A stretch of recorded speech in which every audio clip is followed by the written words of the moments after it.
aamupalana oli blini, jossa savukalatahnaa, linkki siihen kuvauksessa, sekä suolakurkkua, hunajaa ja smetanaa. Tässä on kananluuton paistipala pilkottuna.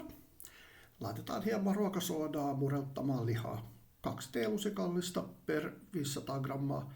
Tässä on noin 800 grammaa, joten laitetaan 3 teelusikallista. Ruokasooda on huudeltu nyt pinnalta pois ja valutettu kunnolla. Ja sitten tehdään nopea marinaadi, jossa on öljyä ja vähän sambal oilekkia. Ja sitten marinoitu liha kuumalle pannulle. Ja muista paista erissä, jotta liha ei kiehuisi ja saisi hyvän paistopinnan. Alkaa näyttää hyvältä. Ja sitten vähän sipulia, paprikaa ja valkosipulia. Ja sitten laitetaan noin 2 ruokalusikallista tomaattipyrettä. Ja sitten lisätään vähän sambal oilekkia. Ja sitten perään pieni tilkka soijakastiketta. Tähän lisäsin noin 4 desilitraa kermaa. Ja annetaan hautua noin 15 minuuttia. Ja sillä välin kun hautuu, niin voi tietenkin keittää riisin. Tarkemmat ohjeet aina pakkauksesta.